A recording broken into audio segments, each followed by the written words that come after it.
The Upanishads, Sanskrit, Upanishad, PNSD, a part of the Vedas, are ancient Sanskrit texts that contain some of the central philosophical concepts and ideas of Hinduism, some of which are shared with religious traditions like Buddhism and Jainism. Among the most important literature in the history of Indian religions and culture, the Upanishads played an important role in the development of spiritual ideas in ancient India, marking a transition from Vedic ritualism to new ideas and institutions. Of all Vedic literature, the Upanishads alone are widely known, and their central ideas are at the spiritual core of Hindus. The Upanishads are commonly referred to as Vedanta. Vedanta has been interpreted as the last chapters, parts of the Veda, and alternatively as object, the highest purpose of the Veda. The concepts of Brahman, ultimate reality, and Atman, soul, self, are central ideas in all of the Upanishads, and know that you are the Atman is their thematic focus. Along with the Bhagavad Gita and the Brahma Sutra, the Mukhya Upanishads, known collectively as the Prastanatrayi, provide a foundation for the several later schools of Vedanta, among them, two influential monistic schools of Hinduism. More than 200 Upanishads are known, of which the first dozen or so are the oldest and most important and are referred to as the principal or main, Mukhya, Upanishads. The Mukhya Upanishads are found mostly in the concluding part of the Brahmanas and Aranyakas and were, for centuries, memorized by each generation and passed down orally. The early Upanishads all predate the Common Era, 5 of them in all likelihood pre-Buddhist, 6th century BCE, down to the Maurya period. Of the remainder, 95 Upanishads are part of the Muktaka canon, composed from about the last centuries of 1st millennium BC through about 15th century CE. New Upanishads, beyond the 108 in the Muktaka canon, continued to be composed through the early modern and modern era, though often dealing with subjects that are unconnected to the Vedas.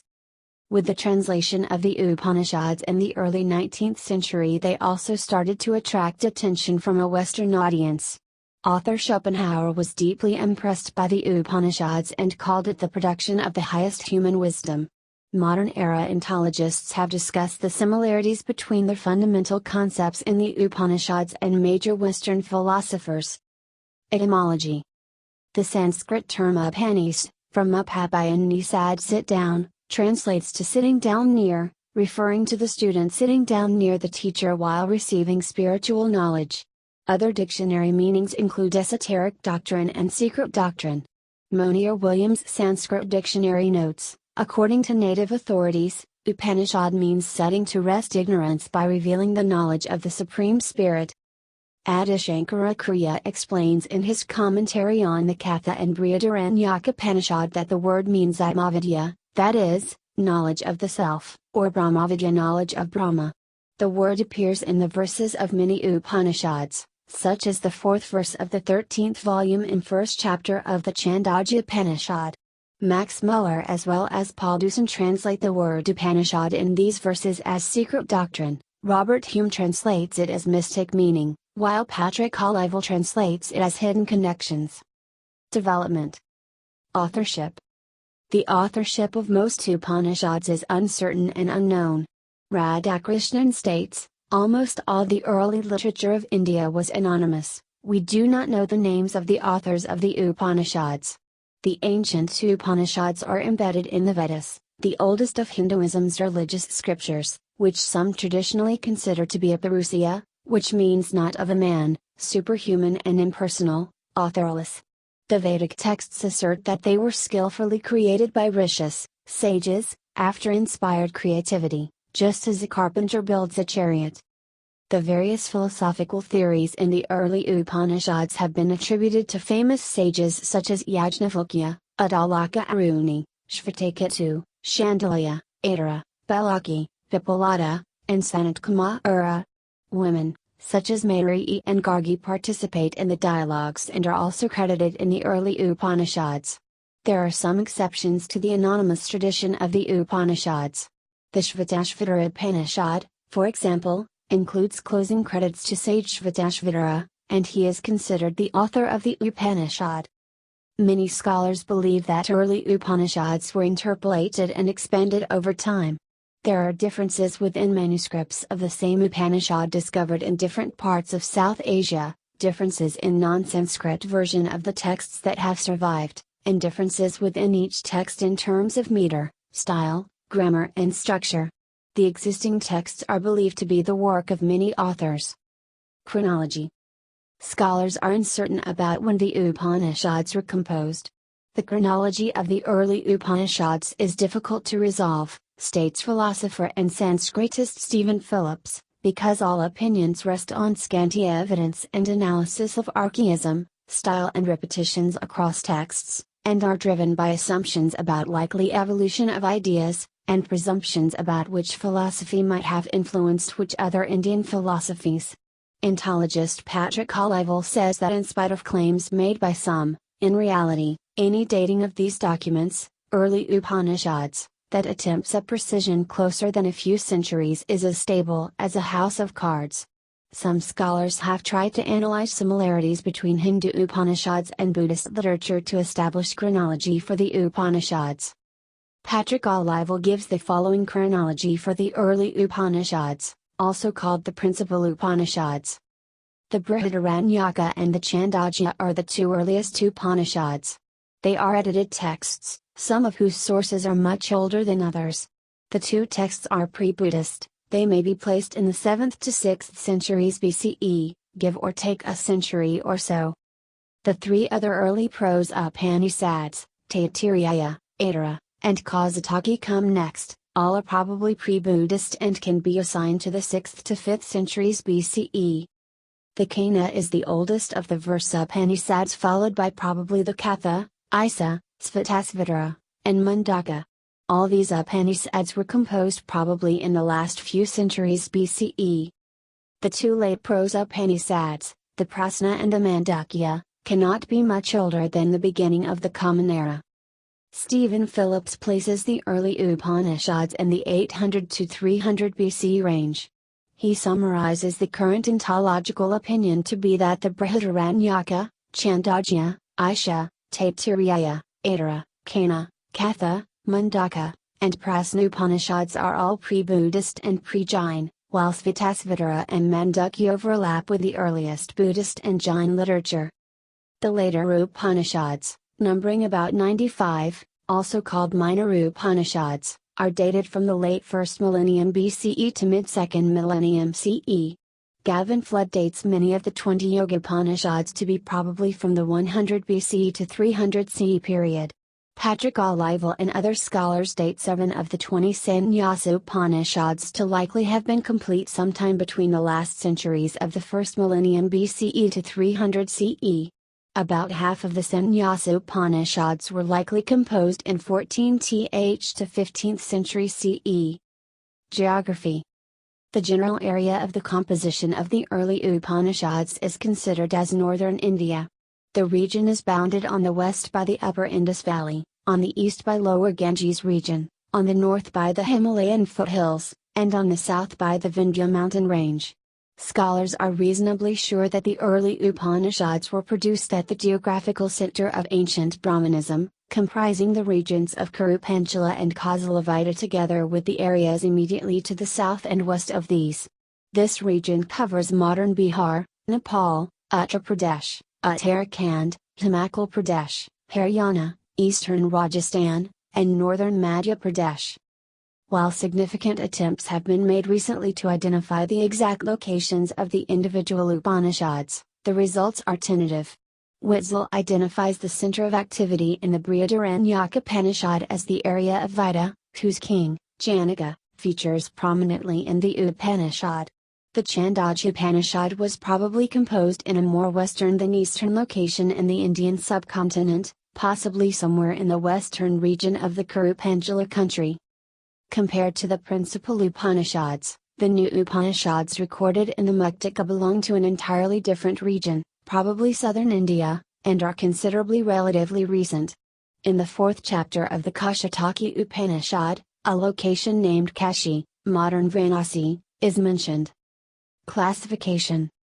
Muktaka Canon, Major and Minor Upanishads. There are more than 200 known Upanishads, one of which, the Muktaka Upanishad, predates 1656 CE and contains a list of 108 canonical Upanishads, including itself as the last. These are further divided into Upanishads associated with Shaktism, goddess Shakti, Sannyasa, renunciation, monastic life, Shaivism, god Shiva, Vaishnavism, god Vishnu, yoga, and Samanya, general, sometimes referred to as Samanya-Vedanta.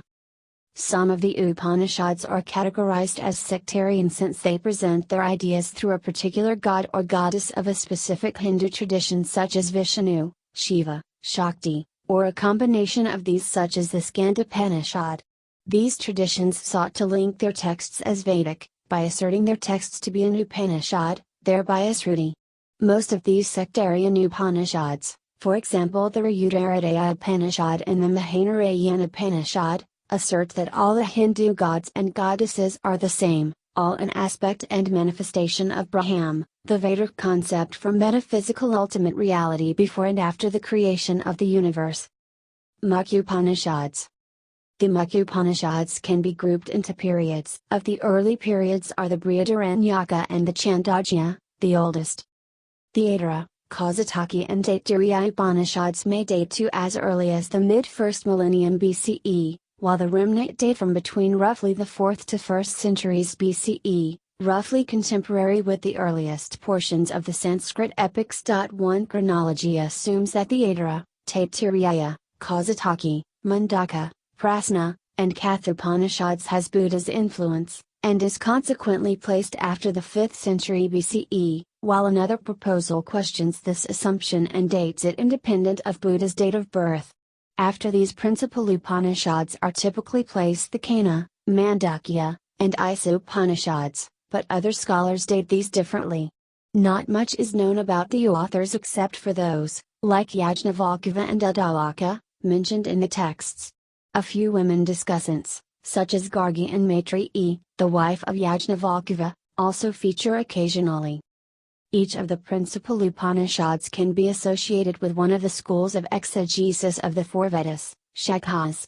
Many Shakhas are said to have existed, of which only a few remain. The new Upanishads often have little relation to the Vedic corpus and have not been cited or commented upon by any great Vedanta philosopher. Their language differs from that of the classic Upanishads, being less subtle and more formalized. As a result, they are not difficult to comprehend for the modern reader. New Upanishads. There is no fixed list of the Upanishads as newer ones, beyond the Muktika anthology of 108 Upanishads, have continued to be discovered and composed. In 1908, for example, 4 previously unknown Upanishads were discovered in newly found manuscripts, and these were named Bhaskara, Kagala, Arshya, and Sanaka, by Friedrich Schrader, who attributed them to the first prose period of the Upanishads. The text of 3 of them, namely the Kagala, Arshya, and Sanaka, were incomplete and inconsistent, likely poorly maintained or corrupted. Ancient Upanishads have long enjoyed a revered position in Hindu traditions, and authors of numerous sectarian texts have tried to benefit from this reputation by naming their texts as Upanishads. These new Upanishads number in the hundreds, cover a diverse range of topics from physiology to renunciation to sectarian theories. They were composed between the last centuries of the 1st millennium BCE through the early modern era, till 1600 CE. While over 24 of the minor Upanishads are dated to pre-3rd century CE, many of these new texts under the title of Upanishads originated in the first half of the 2nd millennium CE. They are not Vedic texts, and some do not deal with themes found in the Vedic Upanishads. The main Sakta Upanishads, for example, mostly discuss doctrinal and interpretative differences between the 2 principal sects of a major tantric form of Shaktism called Srividya Upasana. The many extant lists of authentic Sakta Upanishads vary, reflecting the sect of their compilers, so that they yield no evidence of their location in tantric tradition, impeding correct interpretation. The Tantra content of these texts also weaken its identity as an Upanishad for non-Tantrikas. Sectarian texts such as these did not enjoy status as Shruti, and thus the authority of the new Upanishads as scripture is not accepted in Hinduism. Association with Vedas.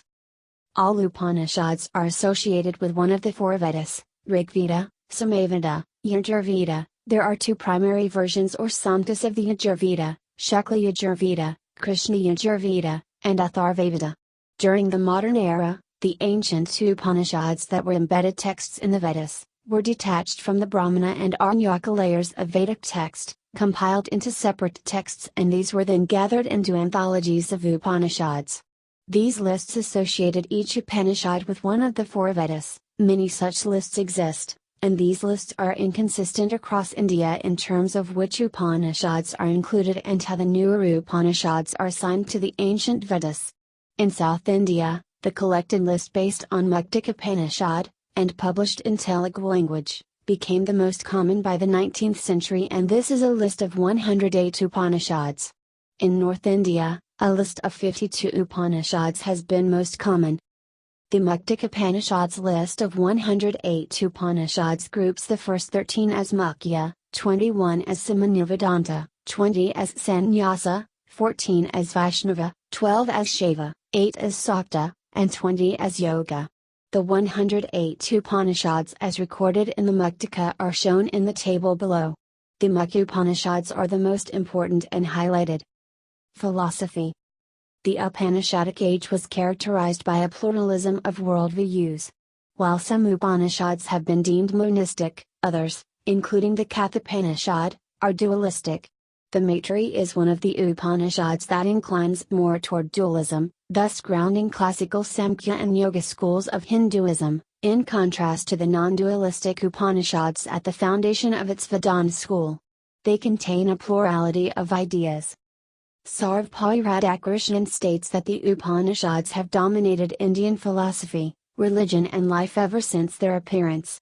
The Upanishads are respected not because they are considered revealed, Shruti, but because they present spiritual ideas that are inspiring. The Upanishads are treatises on Brahman knowledge, that is knowledge of ultimate hidden reality, and their presentation of philosophy presumes, it is by a strictly personal effort that one can reach the truth. In the Upanishads, states Radhakrishnan, knowledge is a means to freedom, and philosophy is the pursuit of wisdom by a way of life. The Upanishads include sections on philosophical theories that have been at the foundation of Indian traditions.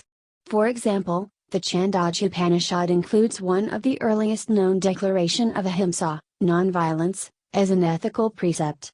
Discussion of other ethical premises such as dhamma, temperance, self-restraint, satya, truthfulness, dana, charity, arjava, non-hypocrisy, daya, compassion, and others are found in the oldest Upanishads and many later Upanishads. Similarly, the karma doctrine is presented in the Brihadaranyaka Upanishad, which is the oldest Upanishad. Development of thought. While the hymns of the Vedas emphasize rituals and the Brahmanas serve as a liturgical manual for those Vedic rituals, the spirit of the Upanishads is inherently opposed to ritual. The older Upanishads launch attacks of increasing intensity on the ritual. Anyone who worships a divinity other than the self is called a domestic animal of the gods in the Brihadaranyaka Upanishad. The Chandogya Upanishad parodies those who indulge in the acts of sacrifice by comparing them with a procession of dogs chanting Om. Let's eat.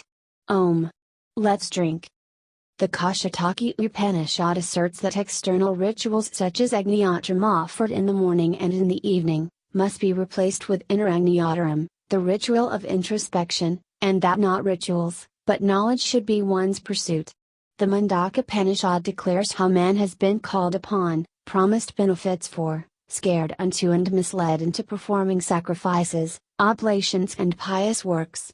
Mundaka thereafter asserts this is foolish and frail, by those who encourage it and those who follow it, because it makes no difference to man's current life and afterlife. It is like blind men leading the blind, it is a mark of conceit and vain knowledge, ignorant inertia like that of children, a futile useless practice. The Maitri Upanishad states, the performance of all the sacrifices, described in the Maitrayana Brahmana, is to lead up in the end to a knowledge of Brahman, to prepare a man for meditation. Therefore, let such man, after he has laid those fires, meditate on the self, to become complete and perfect. The opposition to the ritual is not explicit in the oldest Upanishads. On occasions, the Upanishads extend the task of the Aranyakas by making the ritual allegorical and giving it a philosophical meaning. For example, the Brihadaranyaka interprets the practice of horse sacrifice or Ashvamedha allegorically. It states that the overlordship of the earth may be acquired by sacrificing a horse. It then goes on to say that spiritual autonomy can only be achieved by renouncing the universe which is conceived in the image of a horse. In similar fashion, Vedic gods such as the Agni, Aditya, Indra, Rudra, Vishnu, Brahma, and others become equated in the Upanishads to the supreme, immortal, and incorporeal Brahmatman of the Upanishads. God becomes synonymous with self, and is declared to be everywhere, in most being of each human being and within every living creature. The one reality or Akamsat of the Vedas becomes the Akam Eva Vidyam, or the one and only, and stands as second in the Upanishads. Brahmatman and self-realization develops, in the Upanishad, as the means to moksha, liberation, freedom in this life or afterlife. According to Jayataka, the thinkers of Upanishadic texts can be grouped into two categories. One group, which includes early Upanishads along with some middle and late Upanishads, were composed by metaphysicians who used rational arguments and empirical experience to formulate their speculations and philosophical premises. The second group includes many middle and later Upanishads, where their authors profess theories based on yoga and personal experiences. Yoga philosophy and practice, adds Jayataka, is not entirely absent in the early Upanishads.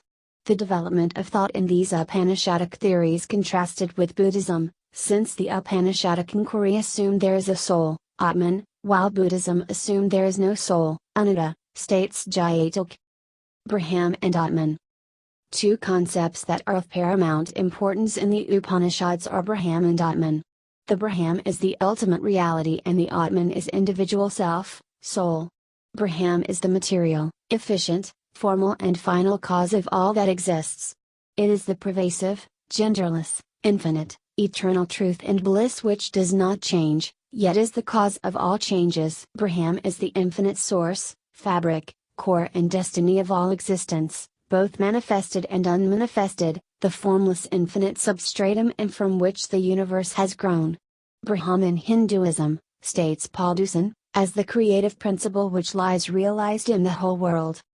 The word Atman means the inner self, the soul, the immortal spirit in an individual, and all living beings including animals and trees. Atman is a central idea in all the Upanishads, and Know Your Atman their thematic focus. These texts state that the inmost core of every person is not the body, nor the mind, nor the ego, but Atman, soul or self. Atman is the spiritual essence in all creatures, their real innermost essential being. It is eternal, it is ageless. Atman is that which one is at the deepest level of one's existence. Atman is the predominantly discussed topic in the Upanishads, but they express two distinct, somewhat divergent themes. Younger Upanishads state that Brahman, highest reality, universal principle, being consciousness bliss, is identical with Atman, while older Upanishads state Atman is part of Brahman but not identical. The Brahma Sutra by Buddhayana, 100 BCE, synthesized and unified these somewhat conflicting theories. According to Nakamura, the Brahma Sutras see Atman and Brahman as both different and not different, a point of view which came to be called Bhedabheda in later times. According to Kahler, the Brahma Sutras state that Atman and Brahman are different in some respects, particularly during the state of ignorance, but at the deepest level and in the state of self-realization, Atman and Brahman are identical, non-different. This ancient debate flowered into various dual, non-dual theories in Hinduism. Reality and Maya. Two different types of the non-dual Brahman are presented in the Upanishads, according to Mahajan. The one in which the non-dual Brahman is the all-inclusive ground of the universe, and another in which empirical, changing reality is an appearance, Maya. The Upanishads describe the universe, and the human experience, as an interplay of Purusha, the eternal, unchanging principles, consciousness, and Prakriti, the temporary, changing material world, nature. The former manifests itself as Atman, soul, self, and the latter as Maya. The Upanishads refer to the knowledge of Atman as true knowledge, Vidya, and the knowledge of Maya as not true knowledge, Avidya, in essence, lack of awareness, lack of true knowledge. Hindrakarum explains, the term Maya, in the Upanishads, has been translated as illusion, but then it does not concern normal illusion. Here illusion does not mean that the world is not real and simply a figment of the human imagination. Maya means that the world is not as it seems, the world that one experiences is misleading as far as its true nature is concerned. According to Wendy Doniger, to say that the universe is an illusion, Maya, is not to say that it is unreal, it is to say, instead, that it is not what it seems to be, that it is something constantly being made. Maya not only deceives people about the things they think they know, more basically, it limits their knowledge. In the Upanishads, Maya is the perceived changing reality and it coexists with Brahman, which is the hidden true reality. Maya, or illusion, is an important idea in the Upanishads, because the texts assert that in the human pursuit of blissful and liberating self-knowledge, it is Maya which obscures, confuses and distracts an individual. Schools of Vedanta. The Upanishads form one of the three main sources for all schools of Vedanta, together with the Bhagavad Gita and the Brahma Sutras. Due to the wide variety of philosophical teachings contained in the Upanishads, various interpretations could be grounded on the Upanishads. The schools of Vedanta seek to answer questions about the relation between Atman and Brahman, and the relation between Brahman and the world. The schools of Vedanta are named after the relation they see between Atman and Brahman. According to Advaita Vedanta, there is no difference. According to Vishishtadvaita, the Jivatman is a part of Brahman, and hence is similar, but not identical. According to Advaita, all individual souls, Jivatmans, and matter as eternal and mutually separate entities. Other schools of Vedanta include Nimbarka's Advaitadvaita, Vallabha's Suddhadvaita and Chaitanya's Asankhya-bhedabhata. The philosopher Radisankara has provided commentaries on 11 Mukha Upanishads. Advaita Vedanta. Advaita literally means non-duality, and it is a monistic system of thought. It deals with the non-dual nature of Brahman and Atman. Advaita is considered the most influential sub-school of the Vedanta school of Hindu philosophy. Gaudapada was the first person to expound the basic principles of the Advaita philosophy in a commentary on the conflicting statements of the Upanishads. Gaudapada's Advaita ideas were further developed by Shankara, 8th century CE. King states that Gaudapada's main work, Mandukya is infused with philosophical terminology of Buddhism, and uses Buddhist arguments and analogies. King also suggests that there are clear differences between Shankara's writings and the Brahma Sutra, and many ideas of Shankara are at odds with those in the Upanishads.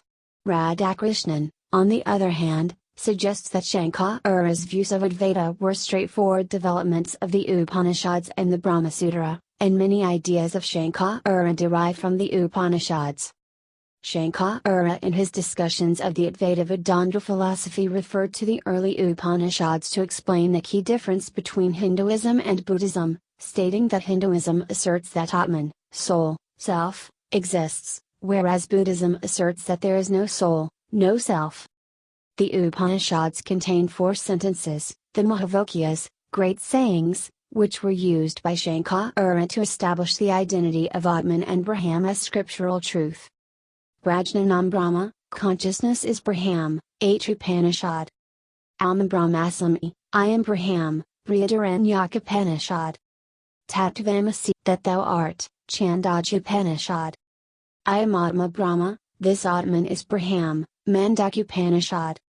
Although there are a wide variety of philosophical positions propounded in the Upanishads, commentators since Adi Shankara have usually followed him in seeing idealist monism as the dominant force. Vishishtadvaita. The second school of Vedanta is the Vishishtadvaita, which was founded by Sri Ramanuja, 1017 to 1137 CE. Sri Ramanuja disagreed with Adi Shankara and the Advaita school. Vishishtadvaita is a synthetic philosophy bridging the monistic Advaita and theistic Advaita systems of Vedanta. Sri Ramanuja frequently cited the Upanishads, and stated that Vishishtadvaita is grounded in the Upanishads. Sri Ramanuja's Vishishtadvaita interpretation of the Upanishad is a qualified monism. Sri Ramanuja interprets the Upanishadic literature to be teaching a body-soul theory, states Jean Fowler, a professor of philosophy and religious studies, where the Brahman is the dweller in all things, yet also distinct and beyond all things, as the soul, the inner controller, the immortal.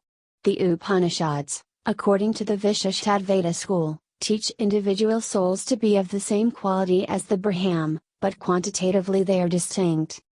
In the Vishishtadvaita school, the Upanishads are interpreted to be teaching an Ishwar, Vishnu, which is the seat of all auspicious qualities, with all of the empirically perceived world as the body of God who dwells in everything.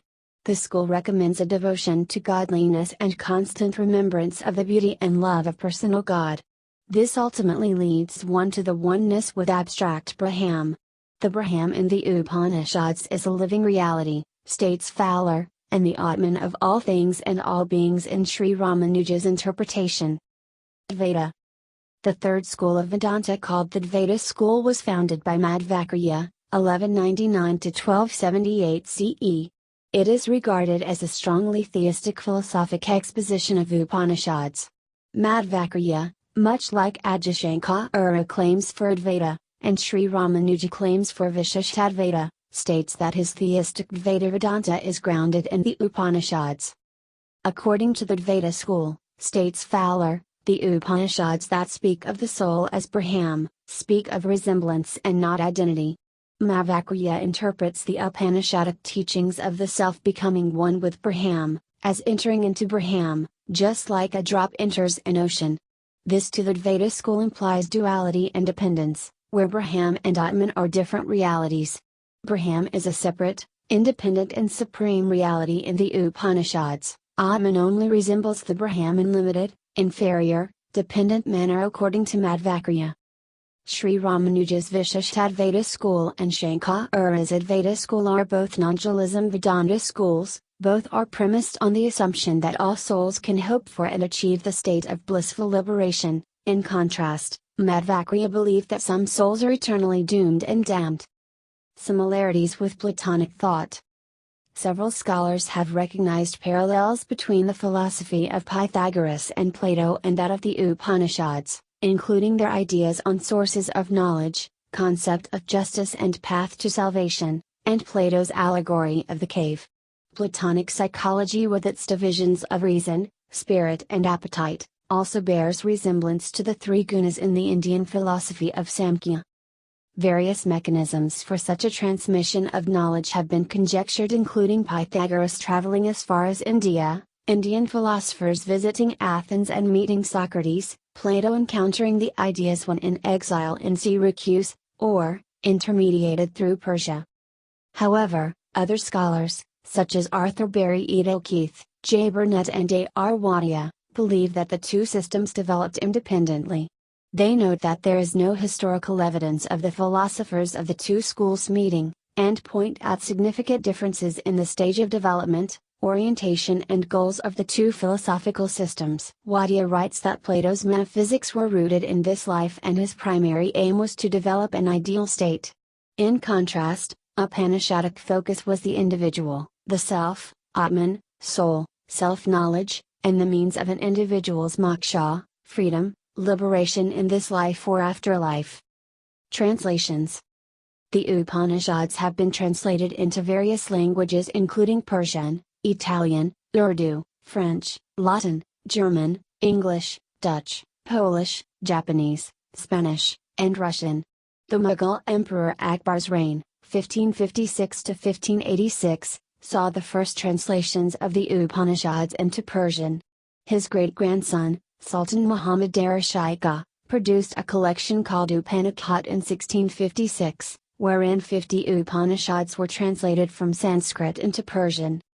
Ankadil Duparan, a French Orientalist, received a manuscript of the Upanishad and translated the Persian version into French and Latin, publishing the Latin translation in 2 volumes in 1801–1802 as Upanishad.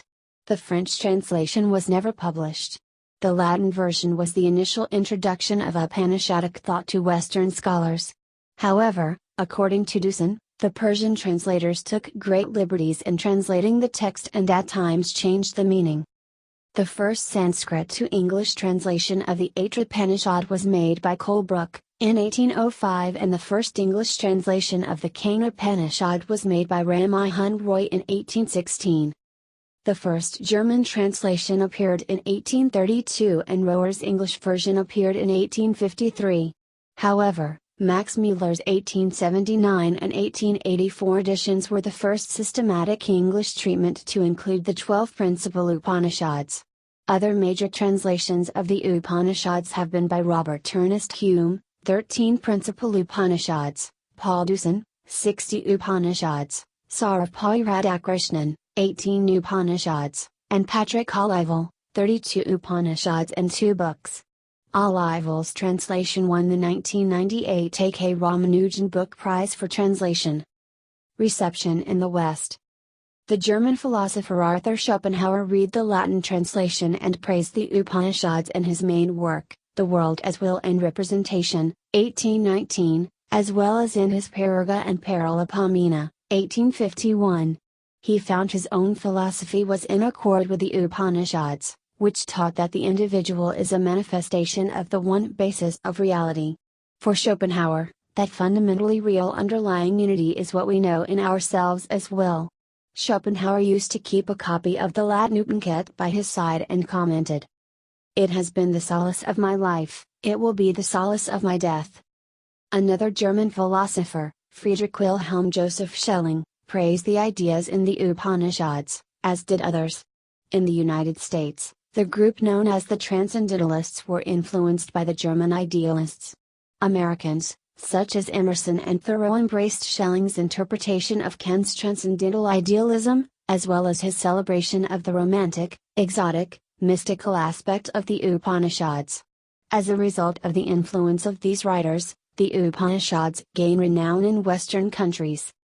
The poet T.S. Eliot, inspired by his reading of the Upanishads, based the final portion of his famous poem The Wasteland, 1922, upon one of its verses. According to Ignatius Warren, the Upanishads are snapshots of towering peaks of consciousness. Juan Mascaro, a professor at the University of Barcelona and a translator of the Upanishads, states that the Upanishads represents for the Hindu approximately what the New Testament represents for the Christian, and that the message of the Upanishads can be summarized in the words, "The kingdom of God is within you." Paul Deussen, in his review of the Upanishads, states that the texts emphasize Brahmatman as something that can be experienced, but not defined. This view of the soul and self are similar, states Deussen, to those found in the dialogues of Plato and elsewhere. The Upanishads insisted on oneness of soul, excluded all plurality, and therefore, all proximity in space, all succession in time, all interdependence as cause and effect, and all opposition as subject and object. Max Muller, in his review of the Upanishads, summarizes the lack of systematic philosophy and the central theme in the Upanishads as follows. There is not what could be called a philosophical system in these Upanishads. They are, in the true sense of the word, guesses at truth, frequently contradicting each other, yet all tending in one direction. The keynote of the old Upanishads is Know Thyself, but with a much deeper meaning than that of the Gamma Nu Theta Iota Sigma Epsilon Alpha Upsilon Tau Nu of the Delphic Oracle. The Know Thyself of the Upanishads means, know thy true self, that which underlines thine ego, and find it and know it in the highest, the eternal self, the one without a second, which underlies the whole world. See also 100 Most Influential Books Ever Written. Bhagavad Gita. Hinduism. Prastanatrayi. Mukha Upanishads. Notes. References. Sources. Further reading. Edgerton, Franklin, 1965. The Beginnings of Indian Philosophy. Cambridge, Harvard University Press. Embry, Ainsley T. 1966. The Hindu Tradition. New York, Random House. ISBN 0394 71702-3. Hume, Robert Ernest. The 13 Principal Upanishads. Oxford University Press,